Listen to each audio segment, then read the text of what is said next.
It's Parents Weekend at Nevermore, and I'm here to react to another episode of Netflix new series Wednesday, episode 5. Here we go. How well do we really know our parents? Good Take question. my father. I've always considered him an open book.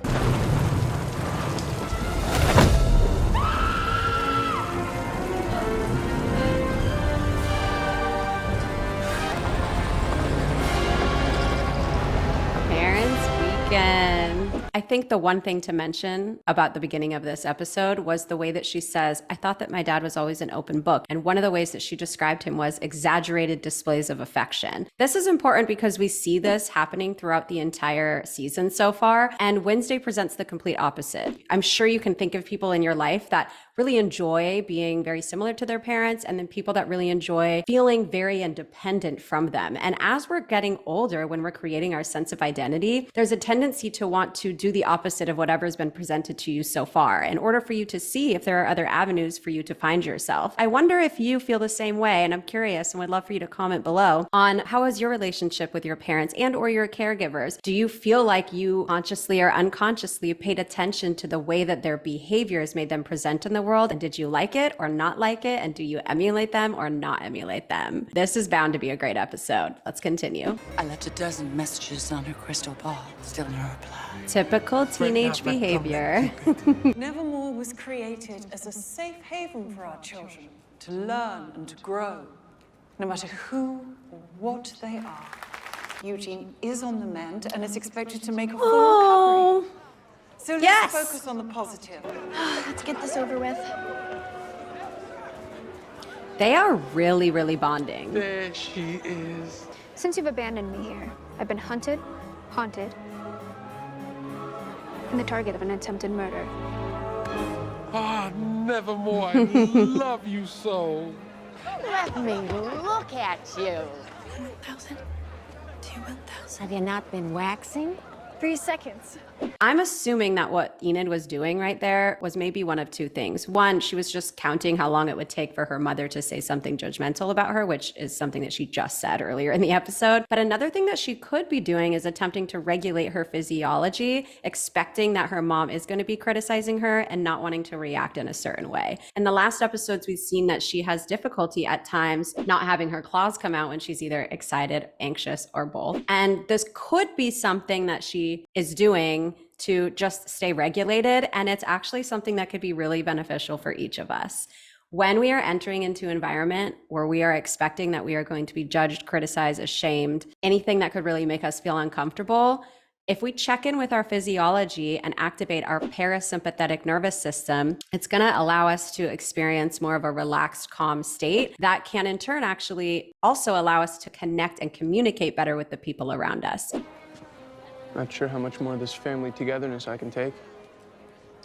Think you skipped the part where you apologized for acting like a total jerk last weekend. When we experience conflicts or we upset someone's feelings or they upset ours, it's such a common practice to just go about the next day or the next event that you see that person at as if it never happened. I love that Bianca sort of set this boundary. Sometimes it's okay to pass over things if you think that they can be reconciled over time. The majority of the time, it's helpful to have an open communication process of what happened, how did it make me feel, and what are things that we can do differently going on into the future.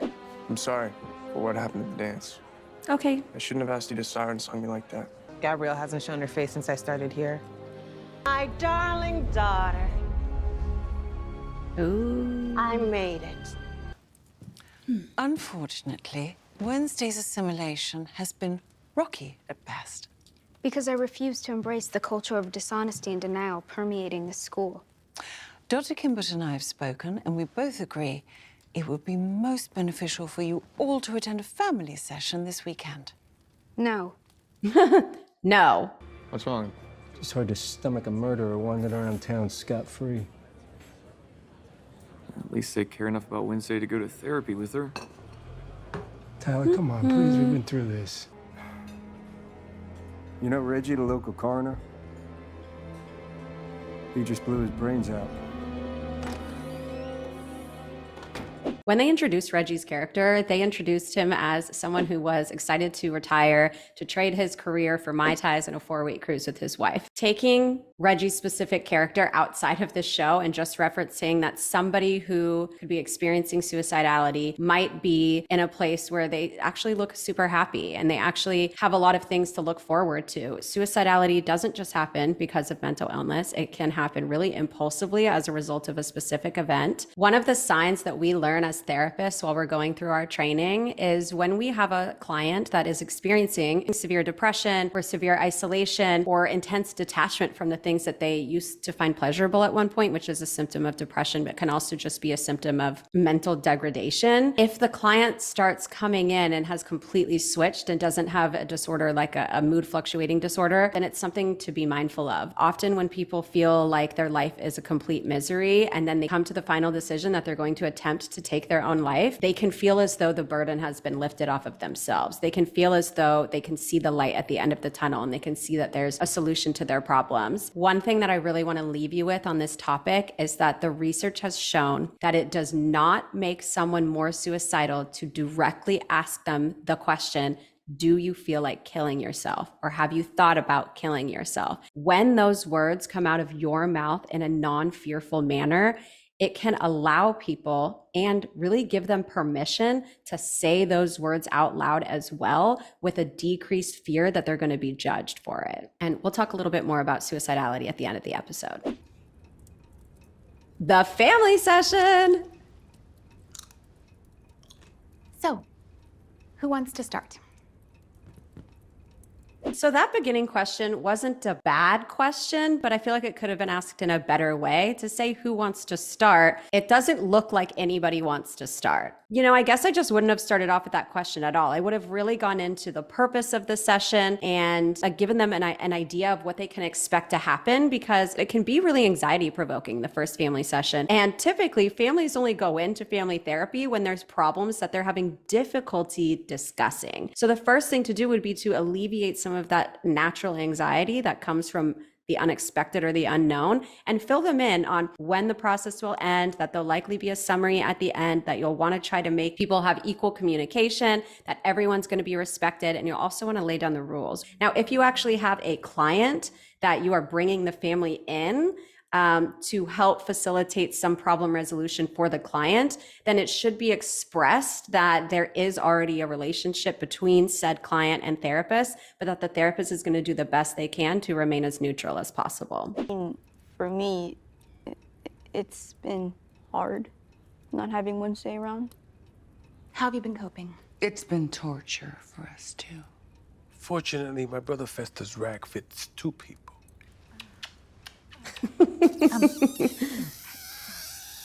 Enough. Yes! One, it doesn't seem like Wednesday got a choice of where she wanted to sit, which is super important, especially if they're coming in to specifically help Wednesday, and it isn't that the entire family is the client, Wednesday's the client. Wednesday does not like getting in between her parents' romantic and or emotional workings, and in this therapy session, she's directly in the middle of it. The benefit to this, however, though, was that the therapist was able to see how Wednesday's parents interact with each other and literally the position that she ends up in frequently in terms of their family dynamics. It seems they've been lying to me, keeping secrets, murderous secrets that need to be addressed. This is neither the time nor the place. Actually, this is exactly the place. These sessions Doctor, this does not concern you. Why don't you take the bowl?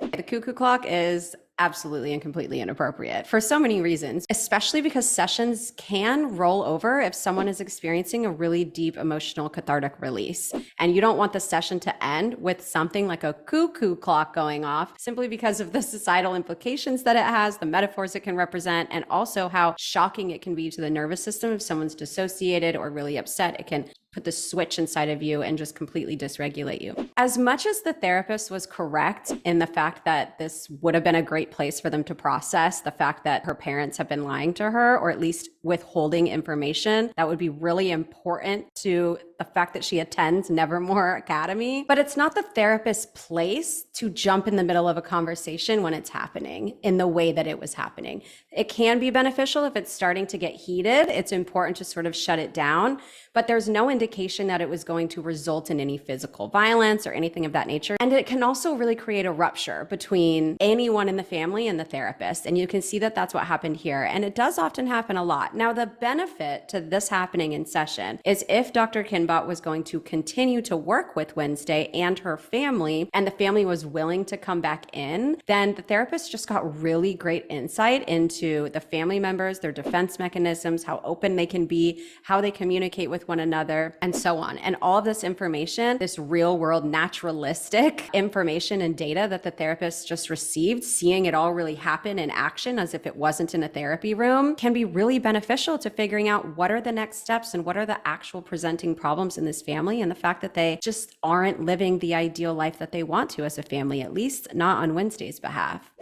How could I? You insisted I go to this school. Did you really think I wouldn't find out your secret? You don't know the full story.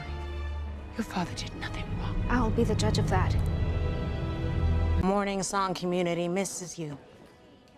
I miss you. And by community, you mean cult. I haven't come here to fight, Brandy Jane. My name is Bianca. New name, new life. It's time to come home. Start off with the fact that she says that she misses Bianca. And then she spends the entire rest of the conversation talking about how she doesn't even want to call Bianca Bianca, let alone let her be her own individual person.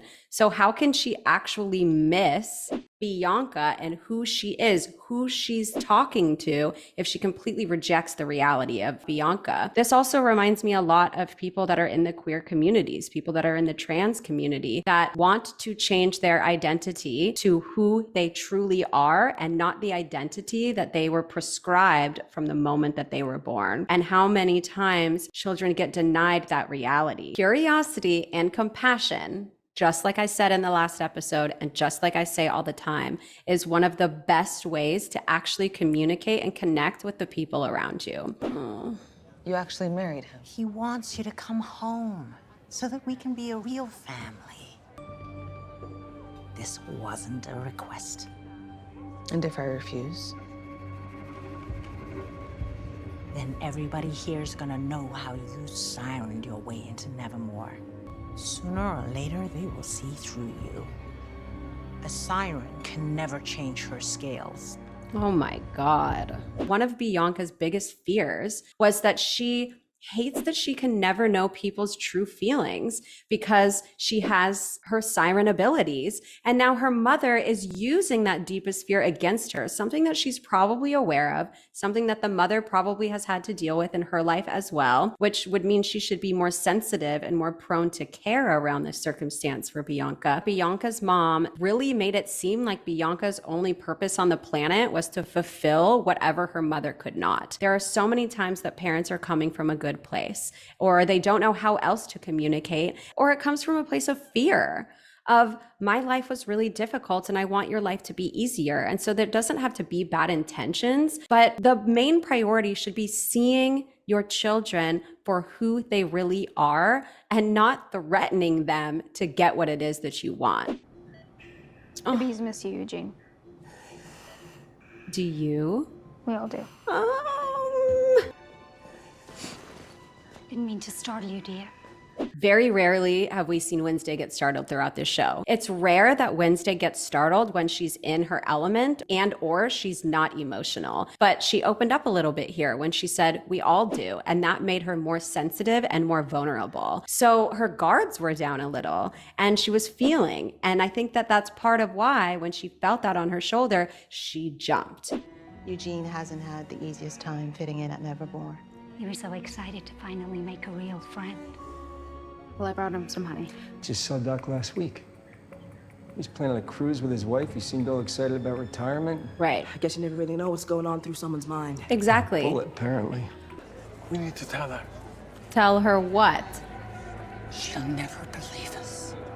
Have you wolfed out yet?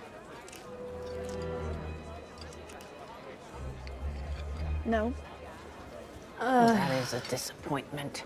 The unconscious pain that parents can cause when they have no idea how much their words affect their children is really overwhelming. It makes complete sense that Enid paused, looked at her father, and then said no. The question that Enid's mom asked was not an inappropriate question. It makes sense that parents want to know how their course of development for their children is going. But you can see here that Enid paused before she said no because she was expecting the response that her mother gave as soon as she said no.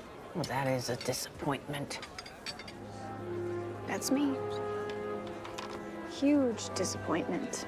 And that's where I think a lot of parents go wrong, because it's not wrong to want to know things about your children. It is wrong to outwardly judge them without consideration for their feelings and without asking them if they would judge themselves in that same way. And I wonder if Wednesday will have any effect on Enid's desire to continue to push to be exactly who it is that she wants to be. Gomez Addams.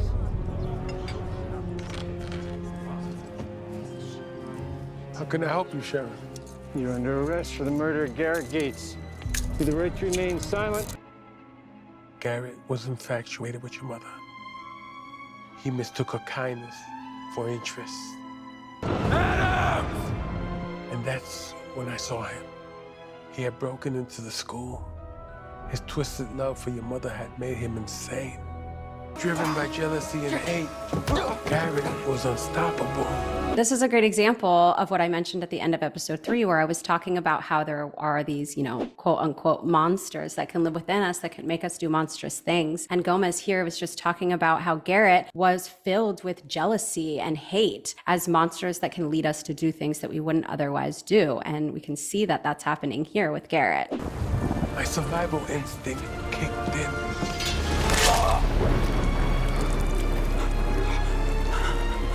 It was a terrible accident. It was a terrible accident because people can do terrible things but not be terrible people. I'm sorry. I wasn't a better father. You taught me how to be strong and independent. How to navigate myself in a world full of treachery and prejudice. You are the reason I understand how imperative it is that I never lose sight of myself. Oh, that's so sweet. Sheriff, how are you failing to see that someone is desperately trying to derail my investigation? She lives very much in the rational, logical part of her brain. And again, simplified. There's a lot more to it. But she lives up here much more than she lives in the emotional part of her brain. This arrest was emotional for the sheriff. And so it's likely that when she asked, how are you missing this logical, rational, reasonable explanation for things? And the reason is because probably in his emotional brain, and we do that all the time. This is about justice being served. Garrett Gates' family deserves closure, even if none of them are around to take comfort in it.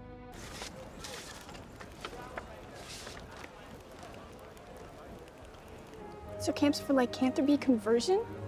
No need to be dramatic, Enid. You want to send me to conversion therapy for werewolves? It worked wonders for your cousin Lucille, didn't it? This reminds me so much of, why aren't you just like your sister? Why aren't you just like your brother? Comparing when she says, your cousin went and then she was so much better afterwards. We really have to remember to allow children, to allow human beings to be the individuals that they are. It's not over yet.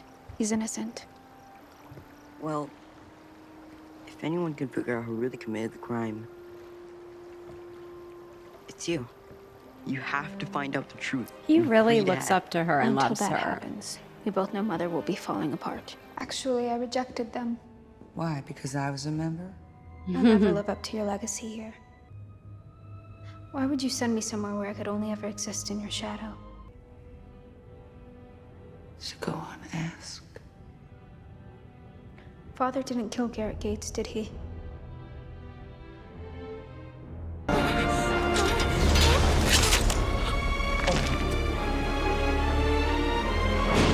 Oh, it was her. You said Garrett was foaming at the mouth. His eyes didn't look human. See, she catches everything that doesn't make rational sense. Well, maybe it wasn't rage at all. And that's important. Foaming saliva, dilated pupils, mental confusion. What are those all textbook symptoms of? Moment of truth.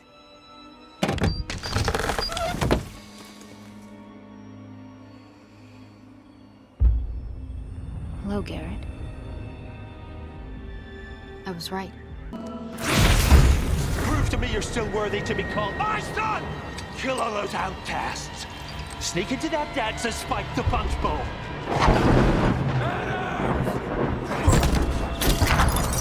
Oh. That blue sheen is a telltale sign of nightshade poisoning. 1 year later, you get elected mayor. No doubt with the full support of Ansel Gates. I resent your All of the above implication. with personal What I gain. resent is that you could have prevented Garrett's death if you had done your job when I lodged my complaint about him stalking me. What? You were very impressive in there.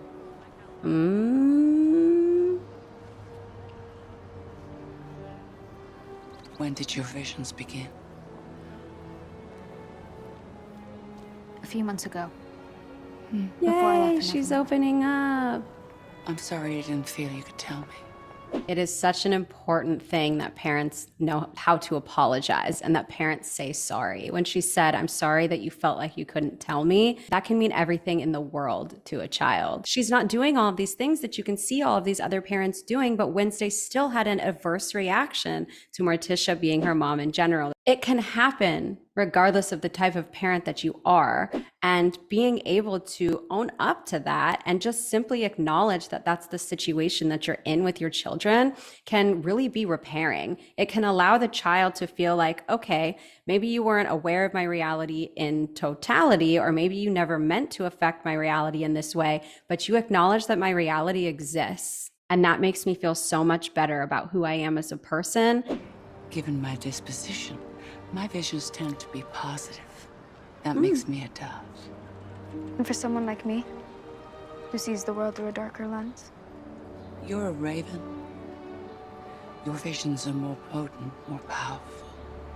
So with Wednesday having very similar abilities to Morticia, this internal rejection of becoming like her mother could simply be because she felt very much like her mother in many ways, but was also very different than her mother in many other ways. Her fear could have been that I need to actively reject this aspect of my mother, this positive disposition that I see emulating from my mother, because I don't want to be that. And I'm worried that I'm going to become that. And what Morticia is explaining to Wednesday right now, that Morticia is a dove and Wednesday is a raven. And it gives Wednesday permission and a place to belong. Oh, they all hug. You'll need to pick which activities. No, I don't. Because I'm not going. Yes. I just hope that one day you'll finally be able to accept me for who I am. Yes.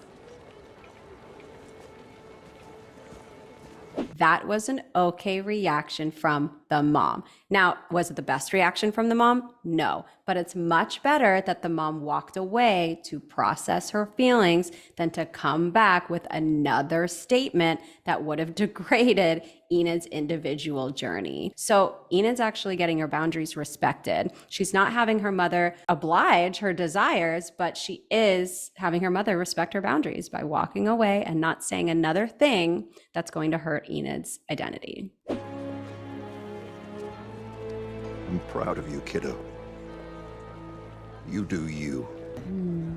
Wait until the school year is over. How do I know you won't run away again? Because you both have too much to lose. But after this, you and Morning Song are out of my life. Deserved. Forever. Well deserved.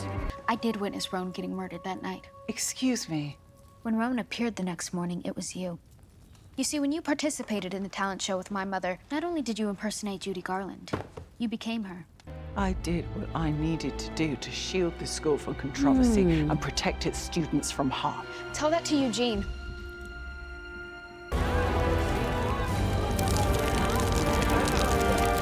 What is it?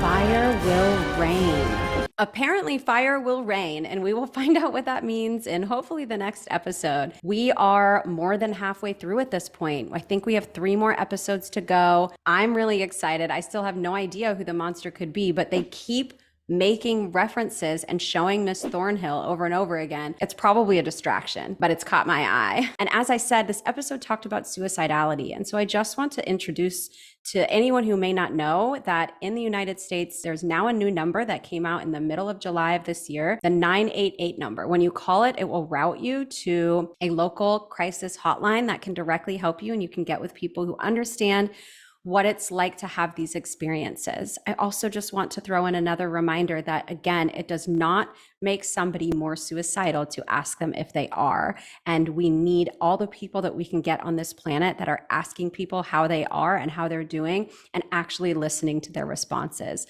It's also important to know that sometimes you cannot see the signs, and sometimes there aren't things that you can do to help, but there are places and people that you can call that do know what to do to help. And the best thing that I can say in terms of suicide prevention really has a lot to do with what I've said throughout the course of this episode. It's allowing people to be who they are and be open about how they're feeling. I am so glad that each and every one of you exists. I don't know you, but I know that the human condition is difficult. And I'm thankful that you've made it another day, because I know what it's like to feel like you won't. See you next Wednesday.